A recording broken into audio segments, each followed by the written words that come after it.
Après la mort du comte de Hainaut, beau-frère du duc Jean sans peur, Jacqueline de Hainaut, sa fille unique, s'était trouvée héritière du Hainaut, de la Hollande et de la Zélande. Elle avait eu d'abord à se défendre contre son oncle Jean sans pitié, évêque de Liège. Il avait envahi la Hollande. La jeune princesse était remplie de courage et de résolution. Elle eut pour elle un parti qui se défendit vaillamment. Cette guerre fut longue et cruelle et réveilla toutes les vieilles discordes qui depuis 100 ans divisaient ce pays. Le duc de Bourgogne intervint dans le différend et conclut un traité d'après lequel l'évêque de Liège devait avoir pendant 12 années la jouissance de la Hollande et de la Zélande. À peu près en même temps, pour mieux unir toutes les branches de la maison de Bourgogne, on fit le mariage de Jean, duc de Brabant, avec Jacqueline de Hainaut. Le prince était plus jeune qu'elle, ils étaient cousins germains et de plus elle était sa marraine. Mais on eut des dispenses du pape. Ce fut contre le gré de madame Jacqueline que se fit ce mariage. Le duc de Brabant était faible de corps, de santé et d'esprit, entièrement conduit par ses serviteurs. Il ne semblait nullement suffisant pour gouverner ni ses États, ni une princesse belle, grande absolue dans ses volontés et que rien n'arrêtait dans ses projets. Ils se convinrent en effet très mal. Il n'était pas marié depuis longtemps lorsqu'un jour le bâtard de Hainaut, frère de la duchesse et quelques autres, s'en vinrent à Mons pendant que le duc était à la chasse, tuer Guillaume le Bègue, son principal gouverneur qui était pour lors malade. Le bailli de Hainaut était auprès du lit, ils lui enjoignirent de ne pas bouger et de se taire, puis ils s'éloignèrent de la ville sans être nullement inquiétés. Le duc de Brabant fut d'abord troublé et courroucé de la mort violente d'un homme qui avait toute sa confiance et son affection. Madame Jacqueline avait de l'empire sur lui, elle l'apaisa, et il ne fut plus question de ce meurtre commis à sa persuasion, comme chacun le croyait. Quelque temps après, Philippe, comte de Saint-Paul, frère du duc de Brabant, s'en va à Bruxelles, mandé par la duchesse Jacqueline et par les nobles du pays. Il s'empara du gouvernement, fit trancher la tête à presque tous les serviteurs et conseillers de son frère et rétablit le pouvoir de la noblesse. Mais c'était toujours nouvelle discorde. Le duc de Brabant retombait sans cesse sous le gouvernement de quelqu'un de ses serviteurs, gens de petit état, que la duchesse Jacqueline prenait en haine. Le duc Philippe de Bourgogne, leur cousin germain, s'entremettait pour établir la paix entre eux, mais ne réussissait guère. Enfin, le duc de Brabant, ayant à la persuasion de quelqu'un de ses conseillers chassé un jour toutes les femmes de la duchesse et les ayant exilées en Hollande, elle ne put endurer cette injure, quitta son mari et retourna à Valenciennes, chez sa mère. Là, on tâchait de la calmer et de la ramener à la raison. Pour se mettre à l'abri de tant d'importunités et rendre cette séparation durable et solide, elle feignit d'aller faire un voyage d'amusement à Bouchain. Là, elle trouva le sire d'Escaillon, chevalier natif du Hainaut mais de tout temps anglais dans le cœur. Avec une compagnie de 60 hommes, il la conduisit à Calais, d'où elle passa en Angleterre pour demander asile et protection au roi Henri, qui pour lors était vivant. C'était en 1421. Elle ne tarda guère à s'attacher le duc de Gloucester, frère du roi, et forma le projet de l'épouser. Elle fit solliciter à la cour de Rome l'annulation de son mariage avec le duc de Brabant, sous prétexte qu'elle avait été contrainte. Et comme le pape Martin V ne lui semblait pas favorable, elle s'adressa à l'antipape Benoît XIII, qui vivait encore et qui refusait toujours de se soumettre au concile de Constance. Ayant obtenu de lui ce qu'elle souhaitait, elle épousa le duc de Gloucester. Avant la mort du roi Henri, le duc de Bourgogne lui avait souvent porté de vives plaintes sur cette injure faite au duc de Brabant. Mais soit que le roi d'Angleterre eût de plus pressantes affaires, soit qu'il vit avec satisfaction son frère acquérir des droits sur une aussi grande souveraineté que le patrimoine de madame Jacqueline, il n'avait jamais donné de réponse sincère. Il traînait la chose en longueur, se fiant à la patience du duc de Bourgogne. Dans les pourparlers d'Amiens, il fut question, comme on pouvait s'y attendre, de la fuite de madame Jacqueline de Hainaut, du mariage qu'elle avait contracté avec le duc de Gloucester et des droits qu'elle prétendait lui avoir conférés sur son héritage. Le duc de Brabant avait envoyé comme ambassadeurs les sires de Brimeux, de Ligny et de Lannoy. Pour intéresser encore plus le duc de Bourgogne à demander justice de cet affront, le comte Jean de Bavière venait de le déclarer héritier de toutes ses seigneuries. Cependant, le régent ne donna point encore de réponse et promit seulement de traiter cette affaire lorsqu'il serait de retour à Paris. Vers ce moment, les affaires du roi de France semblaient ne pas être en si déplorable situation. Il lui était né le 4 juillet à Bourges, un fils qui fut depuis le roi Louis XI. Tous les peuples de l'obéissance française célébrèrent cette naissance par des fêtes et jusqu'à Tournai, ville du domaine royal, située au milieu de la Flandre et de la domination de Bourgogne. Les habitants se réjouissaient, criant Noël. Ainsi la guerre se préparait à devenir plus vive et plus forte. Le duc Philippe se préparait à retourner à Paris et en Flandre lorsqu'il apprit que sa mère était mourante.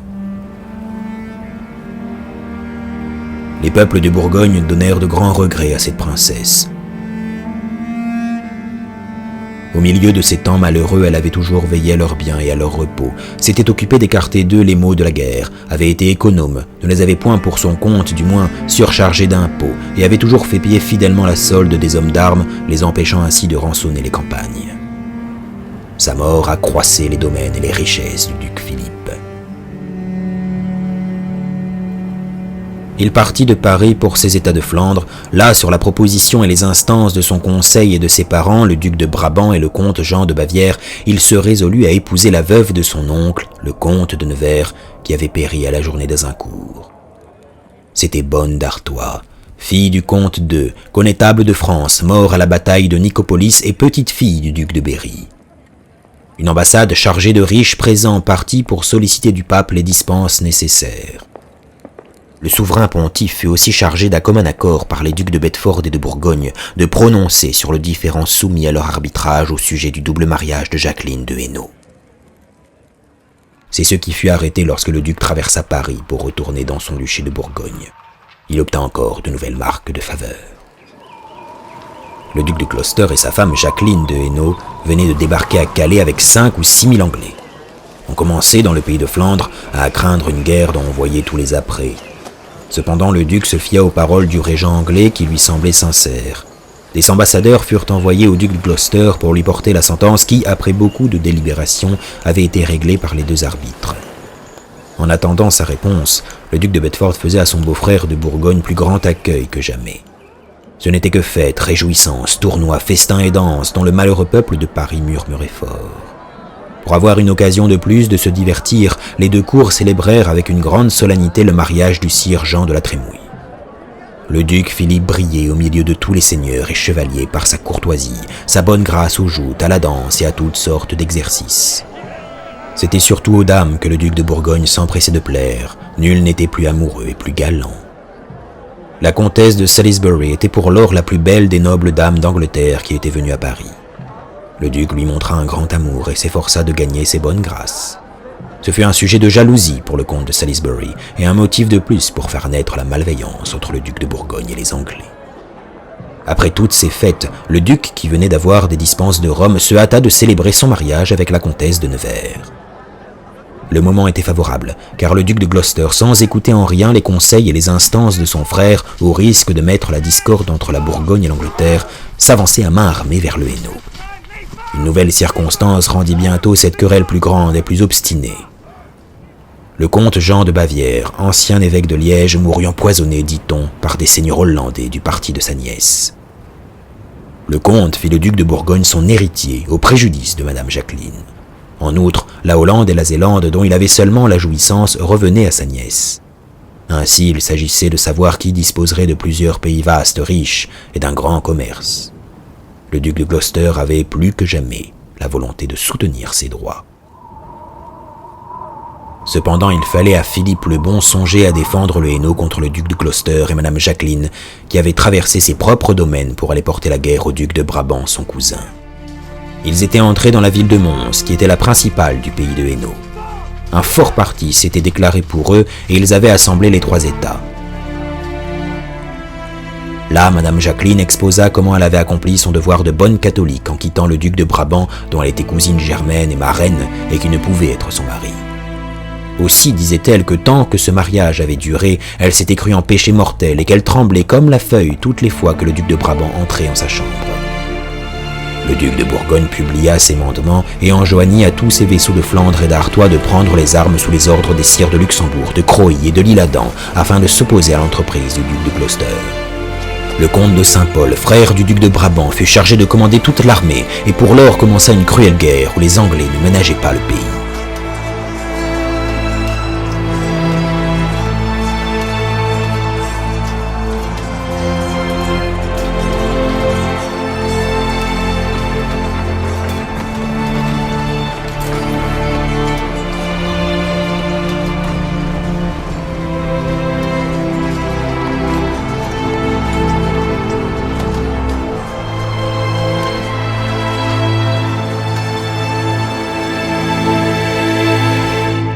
Dès que le duc de Gloucester eut connaissance des lettres patentes du duc de Bourgogne, il lui écrivit à peu près en ces termes. « Ô et puissant prince, très cher et très aimé cousin, nouvelles me sont venues qu'en vos terres et seigneuries on a publié et crié de par vous que toutes gens disposés aux armes soient prêts pour aller à l'encontre de moi, de mes amis, de mes bienveillants et de mes sujets. Vous savez assez pourtant ce qu'au temps passé j'ai fait à votre prière, contemplation et requête, comment je m'en suis remis à vous et à mon frère le régent pour apaiser le différend entre mon cousin de Brabant et moi, comment j'ai accepté des journées de jugement, comment j'ai fait faire des offres à mon propre préjudice. Et si proximité de lignage devait vous émouvoir, ne devriez-vous pas être plus enclin à aider mon parti, puisque ma compagne et épouse est 2 fois votre cousine germaine, et mon cousin de Brabant ne vous tient pas autant ? D'autre part, vous n'avez pas dû apercevoir qu'avant et depuis que je suis en deçà de la mer, je n'ai pas eu le désir de complaire à vous et aux vôtres, que j'ai fait ou supporté qu'on fit maint grief ou dommage à vous et à vos sujets. J'ai traité vos 10 sujets comme miens propres, aussi que vos 10 sujets peuvent vous en donner connaissance. Vous savez aussi, et je vous l'ai écrit, que je me suis entremis de demander autre chose de ce côté de la mer, que ce qui m'appartient à cause de ma compagne votre cousine, et que je compte avec l'aide de Dieu garder tant qu'elle vivra, cela est bien suffisant. Je ne puis donc croire, d'après toutes ces choses qui sont assez notoires, que les dites lettres et publications aient été faites de votre su et de votre parfaite connaissance.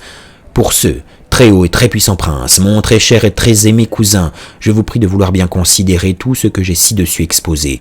Si vous voulez faire autrement, Dieu, à qui l'on ne peut rien sceller, gardera mon bon droit, et j'en appelle au serment que vous avez fait.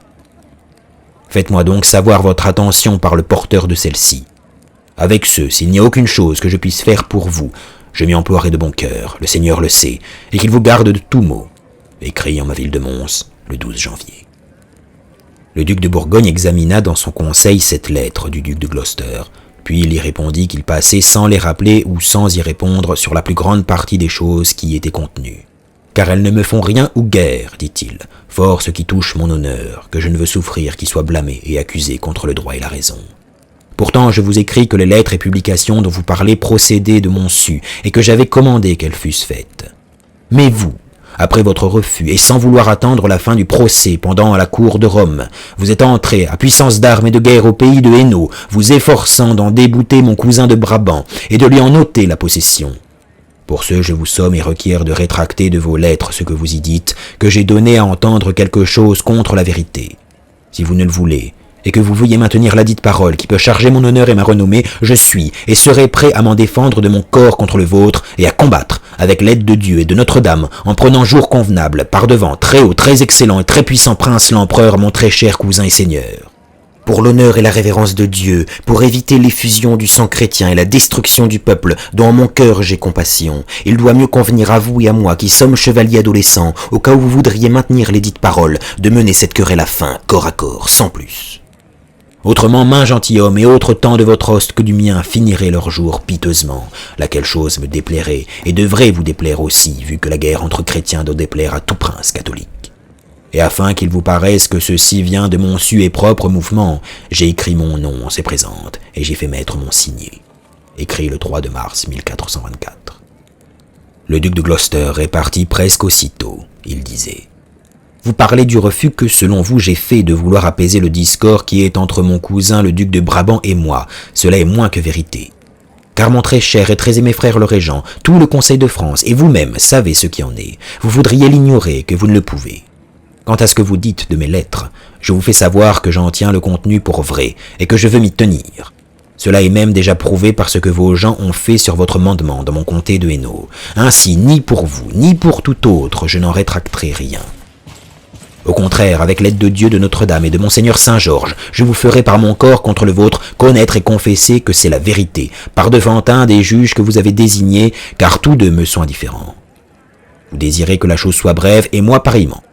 Vous avez remis le jour à mon choix, et j'assigne le jour de la Saint-Georges prochaine, ou tout autre à la discrétion de mon frère. S'il plaît à Dieu, je serai prêt et n'y manquerai pas. Mais comme je ne sais si vous voudrez maintenir votre signature, je vous somme et vous requiers de m'envoyer par le porteur d'autres lettres scellées de votre sceau, comme les présentes le sont du mien. Quant au dit de Brabant, si vous voulez oser dire qu'il est meilleur droit que moi, je suis prêt de vous faire confesser par mon corps contre le vôtre au jour dit que j'ai le meilleur droit. Pendant que ces lettres étaient écrites ou envoyées, le duc Philippe avait quitté la Bourgogne. Arrivé à Hesdin, il répondit au duc de Gloucester qu'il était content du jour assigné et du juge choisi par lui, et qu'il enverrait des ambassadeurs pour prier le régent d'accepter ce choix, autrement il faudra avoir recours à l'empereur. Pendant que les princes donnaient ces marques éclatantes de haine et de colère, la guerre avait cruellement continué en Hainaut. Le comte de Saint-Paul, à la tête des hommes d'armes de son frère, le duc de Brabant, et des communes du pays, ayant avec lui une foule de chevaliers bourguignons, était entré en Hainaut et avait mis le siège devant la ville de Brennes. Il avait même dans son armée des chevaliers de France. Xaintrailles, se trouvant de loisir, y était venu avec les seigneurs de Picardie contre lesquels il guerroyait d'habitude. Il n'y avait que 200 Anglais dans la ville, mais les bourgeois avaient pris les armes pour eux. Les assiégeants étaient nombreux, ils avaient de fortes machines de guerre. La garnison n'espérait point être secourue. Elle se rendit sous condition d'avoir la vie sauve et que la ville pourrait se racheter moyennant une somme d'argent. Mais comme les Anglais ayant reçu leur sauf-conduit allaient se mettre en route, les communes de Brabant, sans écouter ni ordre, ni message, ni prière du comte de Saint-Paul et de tous les seigneurs, se jetèrent dans la ville de tous côtés, la pillèrent, mirent le feu partout, massacrèrent les bourgeois. Ce fut à grand-peine que les capitaines parvinrent à sauver la vie à quelques Anglais. Peu après, on fut informé que le duc de Bourgogne et le duc de Gloucester s'étaient défiés. Puisqu'ils allaient combattre de leur personne, leurs gens cessèrent de se faire la guerre. Le comte de Saint-Paul reprit avec son armée la route du Brabant. Il lui fallait passer devant les Anglais et les gens du Hainaut qui se tenaient à Soignes, sous les ordres du duc de Gloucester. La nouvelle de la suspension d'armes n'était pas encore arrivée. Chacun mit ses gens en ordre de combat.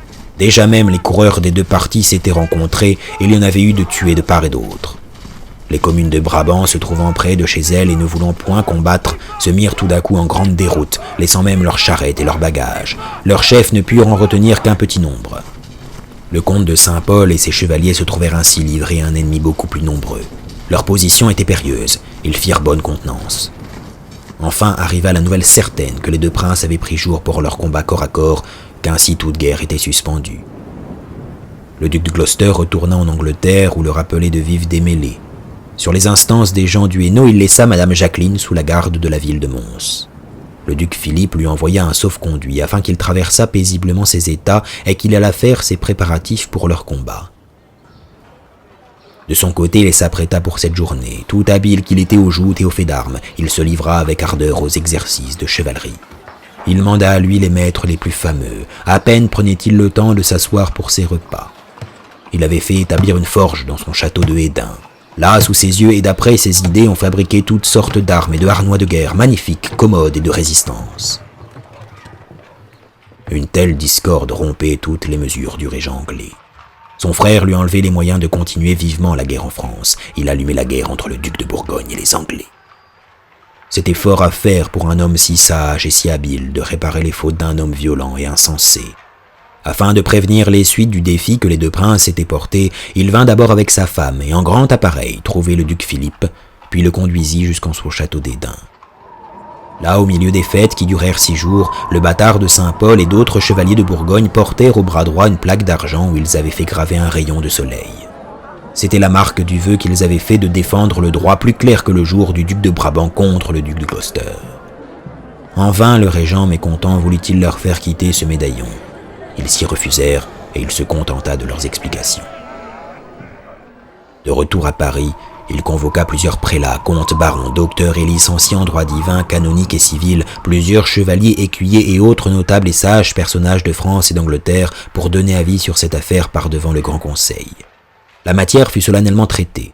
Les uns furent chargés de soutenir l'affirmative, ils démontrèrent par plusieurs raisons et exemples et par le droit des armes qu'il y avait gage de combat. D'autres défendirent la négative.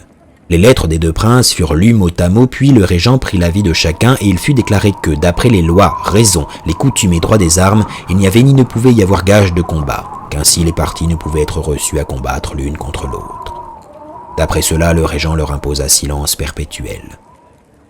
Quant aux paroles hautaines contenues dans les lettres des princes, après avoir été grandement notées et avisées par le régent, le conseil et tous les assistants, il fut dit qu'elles avaient été écrites par chaque partie de grand courage pour garder et maintenir son honneur, qu'elles pouvaient et devaient se prendre en toute égalité, que chacun d'eux avait donc montré vaillamment la grande vertu et noblesse de son courage et avait voulu étroitement garder sa bonne et haute renommée, qu'enfin chacun restait dans son entier honneur.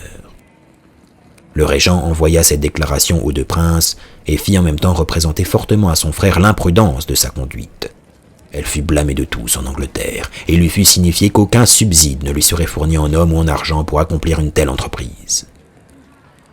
Il laissait ses affaires de France en mauvaise disposition. Plus les Anglais y prolongeaient leur séjour, plus la haine contre eux s'en allait croissant. C'était à eux que le peuple imputait cette guerre qui ravageait tout. Les discordes des princes en avaient été la première cause, mais maintenant, voyant ces étrangers dans le royaume, il semblait que leur présence fût cause de tous les maux. On les avait pris en horreur, il n'y avait rien qu'on ne leur attribuât.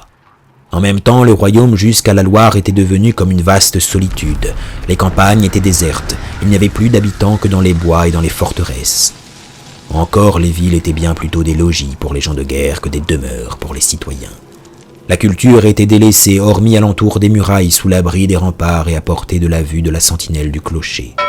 Dès qu'elle voyait l'ennemi, les cloches étaient sonnées, les laboureurs en toute hâte rentraient dans la ville, les troupeaux, aussitôt qu'ils entendaient le son du tocsin, avaient pris l'instinct de s'enfuir d'eux-mêmes et se pressaient aux portes pour se mettre en sûreté. Le larcin et la rapine étaient devenus la profession commune de tant de malheureux sans asile.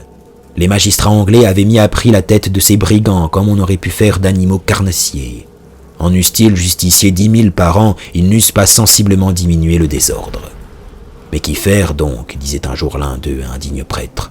Ah, si les Anglais n'y étaient pas, répondit-il. Il n'y avait donc pas un homme sage, pas un loyal français qui ne désirât la paix. Il était manifeste qu'elle dépendait du duc de Bourgogne. Non seulement le duc de Savoie, mais le pape Martin V s'occupait sans relâche d'amener Philippe à des dispositions pacifiques. Depuis qu'il avait été élu par le concile, sa principale pensée avait été de faire cesser cette longue et abominable guerre, cette cruelle effusion du sang chrétien. Outre ces paternelles instances du souverain pontife, le duc se trouvait de tous côtés environné par des cœurs tout français. Sa nouvelle femme était petite-fille du duc de Berry. Le conseil de Bourgogne était plein de prud'hommes qui ne désiraient rien tant que de réconcilier leur prince et la France. Mais en ce moment, les ambassades qu'on lui envoyait s'adressaient plutôt à son conseil de Bourgogne qu'à lui-même. Son attention semblait toute portée sur les affaires du Hainaut. Il avait à recueillir l'héritage de son oncle, Jean sans pitié, l'ancien évêque de Liège. Sa tante, qui venait de mourir, lui avait aussi laissé une riche succession. Sa femme, Bonne d'Artois, morte après quelques mois de mariage, lui laissait encore à régler les intérêts des 2 enfants qu'elle avait eus du comte de Nevers, son premier mari.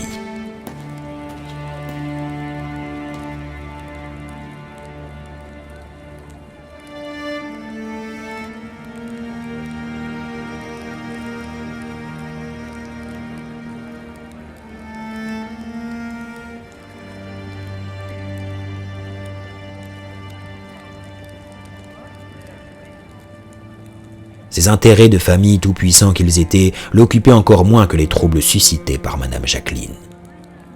Le duc de Gloucester, en quittant la Flandre, avait publié de fausses lettres du pape portant que son mariage était confirmé, mais ces lettres, qui depuis furent démenties par le pape, n'en imposèrent à personne. Les Brabançons et les Picards recommencèrent une guerre rude et vive contre le Hainaut. Le pays souffrait beaucoup de temps de ravages, et il n'y avait point d'armée pour le défendre. La comtesse douairière de Hainaut eut plusieurs entrevues avec le duc Philippe afin d'obtenir un traité. Il exigeait que le Hainaut fût remis en l'obéissance du duc de Brabant qui promettait abolition à ses sujets rebelles. Il voulait aussi que Madame Jacqueline fût mise sous sa garde pendant que le procès se jugeait à Rome. Il s'engageait, moyennant un certain revenu, de la maintenir dans un état honorable. Pendant qu'on traitait, toutes les villes de Hainaut, l'une après l'autre, Valenciennes, Condé, Bouchain, ouvraient leurs portes au duc de Bourgogne. Il ne restait presque plus à l'autre partie que Mons, où Madame Jacqueline était enfermée.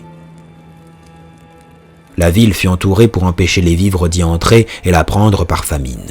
Dans cette détresse, Madame Jacqueline écrivit au duc de Gloucester pour lui demander secours. Son messager fut pris en chemin et les lettres furent portées au duc de Bourgogne. Elles étaient à peu près conçues ainsi. Mon très redouté Seigneur et Père, je me recommande à votre bonté et à votre grâce le plus humblement du monde. Sachez que j'écris maintenant à votre glorieuse domination comme la plus dolente femme, la plus perdue, la plus faussement trahie. Car dimanche 13 juin, les députés de votre ville de Mons rapportèrent un traité fait et accordé par mon cousin de Bourgogne et mon cousin de Brabant, lequel traité a été fait en l'absence de madame ma mère et sans sa connaissance, comme elle me l'a fait certifier par son chapelain. Sur cela, mon très doux Seigneur et Père, J'allai le lendemain à la maison de ville et leur fis remontrer comment, à leur requête et prière, ils vous avaient plu de me laisser sur leur protection et sauvegarde. Enfin, ils me dirent tout à plein que si je ne traitais, ils me remettraient aux mains de mon cousin de Brabant. Je n'ai que 8 jours de délai, puis je serai contrainte d'aller en Flandre, ce qui m'est chose douloureuse et dure, car je crains de ne plus vous voir de ma vie, s'il ne vous plaît de venir en toute hâte m'aider. Hélas, mon très redouté Seigneur et Père, vous êtes toute ma vraie espérance, tout mon secours est en votre pouvoir. Vous êtes ma seule et souveraine joie, et tout ce que je souffre est pour l'amour de vous. Je vous supplie donc très humblement, aussi chèrement qu'on le peut faire en ce monde, pour l'amour de Dieu, d'avoir compassion de moi et de venir en toute hâte au secours de votre dolente créature, si vous ne voulez pas me perdre pour toujours.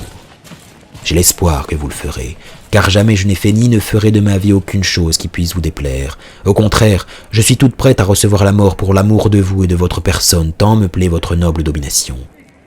Par ma foi, mon très redouté Seigneur et Prince, vous, ma consolation et mon espérance, pour l'amour de Dieu et de mon Seigneur Saint-Georges, considérez le plus promptement possible ma très douloureuse situation. Ce que vous n'avez point encore fait, car il me semble que vous m'avez mis entièrement en oubli. Je ne sais pour le présent vous écrire autre chose. Mandez-moi et commandez-moi votre bon plaisir. Je le ferai de tout mon cœur. Écrit dans la fausse et traîtresse ville de Mons le 6 juillet, votre dolente et très aimée fille souffre en très grande douleur pour votre commandement, votre fille Jacqueline de Hainaut. Les députés de Mons retournèrent auprès du duc de Bourgogne. Le traité se conclut au grand déplaisir de la duchesse douairière et de madame Jacqueline, qui n'y voulut point consentir. Les portes de Mons furent ouvertes, et elle fut, sous la garde des Bourguignons, conduite à Gand. L'hôtel du duc lui servait de logement, et sa maison était honorablement tenue. Le Hainaut entier se soumit au duc de Brabant. Il y publia une abolition générale et en retira les gens de guerre. Madame Jacqueline n'était pas à Gand depuis plus de 2 mois qu'elle trouva moyen de s'échapper. Elle s'était habillée en homme, ainsi qu'une de ses femmes, accompagnée seulement de 2 gentilshommes de Hollande qu'elle avait secrètement mandés et qui s'étaient travestis en valets. Elle chevaucha promptement jusqu'à Anvers, y prit un chariot, se rendit à Breda et de là dans son comté de Hollande, où elle fut honorablement reçue. Ce pays était, depuis plus de 60 ans, divisé en 2 factions qui se haïssaient mortellement. La guerre s'était allumée. Elle avait duré longtemps et avait engendré un esprit de vengeance et une division qui semblait ne devoir jamais finir, car, en ce pays, les seigneurs étaient plus puissants et les peuples plus barbares que dans la Flandre ou le royaume de France. Ces 2 factions avaient été surnommées les Oix et les Kabeliovs, c'est-à-dire les hameçons et les cabillots. Les hameçons avaient été partisans de madame Jacqueline dans les guerres qu'elle avait soutenues contre son oncle Jean sans pitié et se trouvaient ainsi liés d'intérêt et d'affection avec elle. En arrivant, elle manda les barons du pays qui étaient de cette faction. La guerre était déjà commencée en son nom. Plusieurs villes se déclarèrent aussi pour elle. Cela était d'autant plus facile que beaucoup de nobles y étaient premiers magistrats. La faction des Cabillots n'était pas moins forte. Leyde, Haarlem, Dordrecht, Rotterdam et en général les villes et communes étaient rangées de ce côté. Madame Jacqueline avait aussi un puissant allié dans l'évêque souverain d'Utrecht, et le duc de Gloucester lui avait envoyé environ 3000 Anglais, tous gens d'élite. Le duc de Bourgogne ne perdit point de temps. Il se fit nommer par son cousin de Brabant avoué ou gouverneur de Hollande et de tous les domaines de madame Jacqueline. Il assembla sur le champ son armée, s'embarqua et se hâta d'arriver.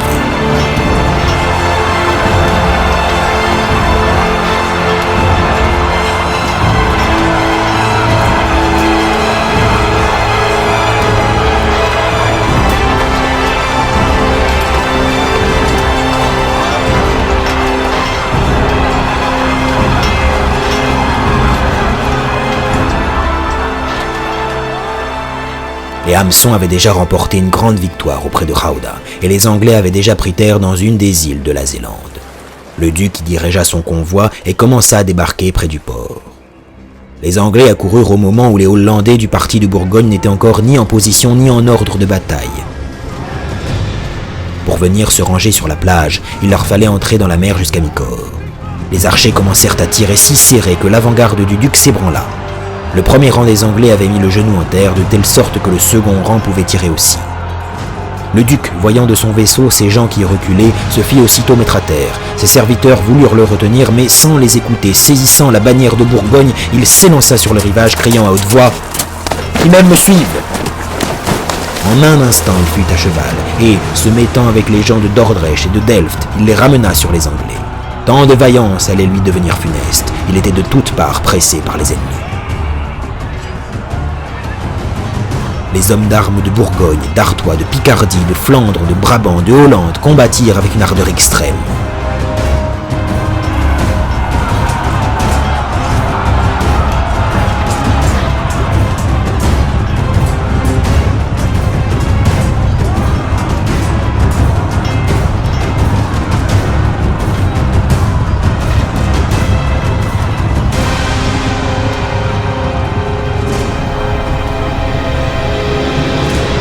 Après un combat sanglant, la victoire leur demeura.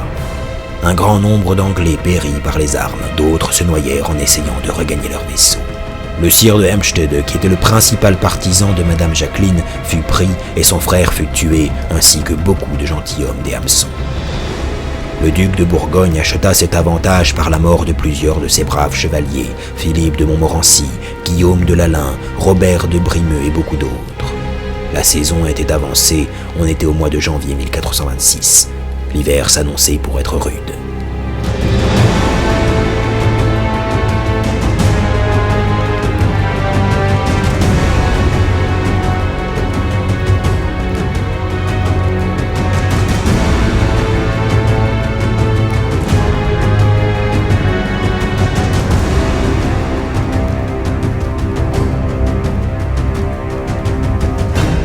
Le duc Philippe, après avoir laissé de fortes garnisons dans les villes de Hollande qui lui obéissaient, retourna en Flandre afin de réunir des préparatifs plus redoutables encore pour la nuit suivante. Rien ne pouvait abattre Madame Jacqueline. Après le départ du duc, elle alla mettre le siège devant Haarlem, brûlant partout les villages et faisant rompre les digues.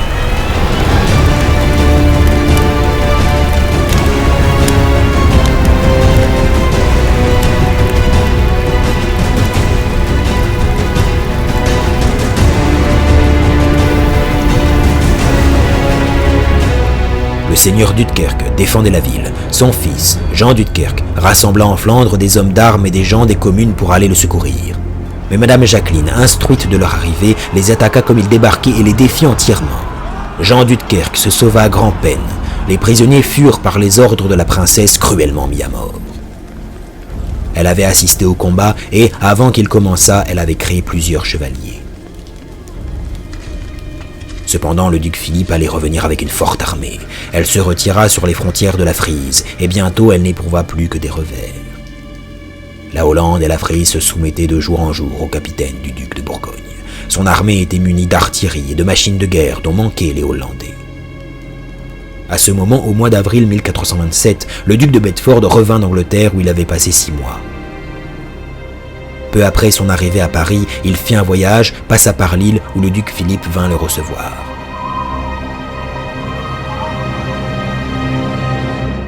Le régent s'efforçait toujours de se maintenir en bonne intelligence avec lui et de réparer de son mieux les offenses du duc de Gloucester. En ce moment encore, celui-ci préparait une expédition en Angleterre pour porter secours à Madame Jacqueline. Le comte de Salisbury, qui était grand ennemi du duc Philippe depuis que ce prince avait montré de l'amour à sa femme, devait commander cette armée et avait engagé un grand nombre de seigneurs d'Angleterre à y prendre parti. Le duc de Bedford envoya sur le champ un message en Angleterre et réussit à empêcher cette nouvelle entreprise. Déjà une ordonnance avait été rendue au nom du jeune roi par laquelle il prenait le duc de Bourgogne sous sa protection et défendait qu'aucun dommage fût fait à ses sujets ni à ses domaines.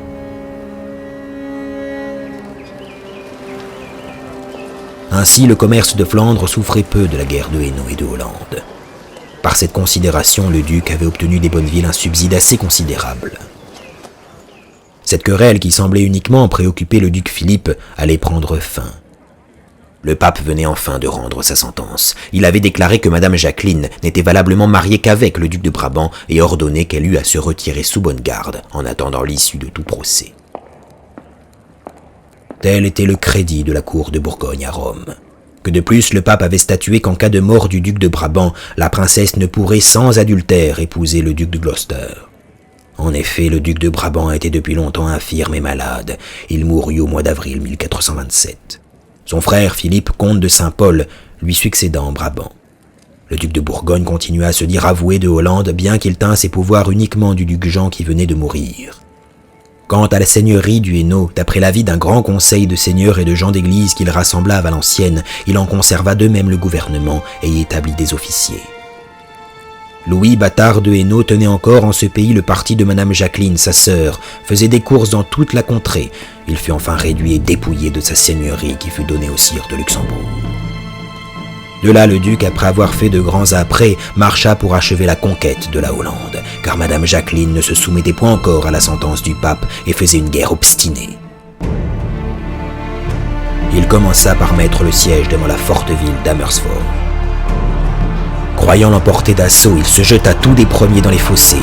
Les assiégés, sans se laisser épouvanter, firent si bonne contenance que le duc, après avoir couru de grands périls et perdu beaucoup de monde, fut contraint de se retirer et même de ne point continuer le siège. Madame Jacqueline avait alors pour principaux alliés les gens d'Utrecht, qui étaient puissants sur la mer. Le duc fit construire à Amsterdam un grand navire, une sorte de forteresse flottante qu'on nomma le Chat. On la fit remonter la rivière pour fermer le passage au vaisseau d'Utrecht et l'on recommença le siège d'Amersfoort.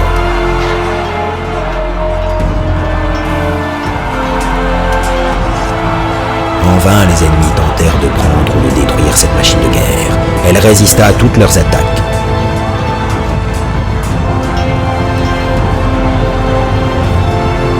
En même temps, aidé des ducs de Gueldre et de Clèves, ses alliés, le duc Philippe poursuivait en Hollande une cruelle guerre, faisant mettre à mort dans chaque ville les gens de l'autre partie, surtout lorsqu'ils avaient, comme cela arrivait souvent, tramé en son absence quelques complots pour Madame Jacqueline.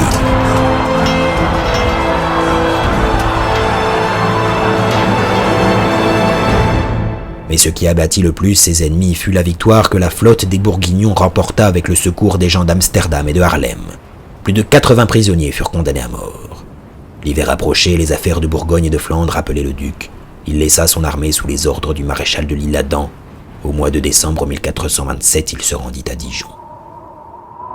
Durant le séjour de 4 mois que le duc Philippe fit en Bourgogne, il reçut des messages du connétable, qui le conjurait sans cesse de faire la paix et d'unir leurs communs efforts pour gouverner le roi. Il prolongea les trêves à la prière du duc de Savoie, se réservant toutefois de fournir des hommes et des subsides aux Anglais, puis vers le milieu de mai 1428, il reprit la route de ses États de Flandre. En passant par Paris, il n'y voulut point être connu, et y entra sur un petit cheval, et avec si peu d'appareil que le peuple l'eût pris pour un archer, si le régent qui était allé au-devant de lui n'eût chevauché à côté, et si la litière de madame la régente n'eût pas été du cortège. Il ne demeura qu'une semaine à Paris. Déjà, il avait écrit à sa noblesse de Flandre qu'il était résolu de terminer cette fois la guerre de Hollande. De grands préparatifs avaient été faits au port de l'Écluse. Il ne fut pas nécessaire d'en faire usage, la plus grande partie des seigneurs et des communes de Hollande, jugeant la résistance impossible, avaient abandonné le parti de Madame Jacqueline. Les gens de Rauda, effrayés du siège qu'ils allaient avoir à soutenir, la conjuraient de traiter. D'ailleurs, le duc de Gloucester, se soumettant à la sentence du pape, en avait profité pour épouser Aliénor de Cohen, que depuis longtemps il avait publiquement pour maîtresse. Madame Jacqueline céda enfin. Il fut convenu qu'elle reconnaissait son cousin, le duc de Bourgogne, pour héritier direct et légitime de tous ces pays de Hainaut, Hollande, Zélande et Frise, qu'elle en créait dès à présent gouverneur, avoué Émimbourg, qu'il émettrait telle garnison et tel capitaine qu'il lui plairait. Elle s'engageait de plus à ne jamais se marier sans le consentement du duc et réserva seulement pour sa nourriture et son entretien les seigneuries d'Ostrevent, de Sud-Beveland et de la Brie. Le traité fut conclu le 3 juillet. Le duc Philippe, accompagné des plus illustres seigneurs de sa maison, s'en vint de concert avec sa cousine recevoir le serment des nobles et des villes de tous les pays qui passaient sous sa domination.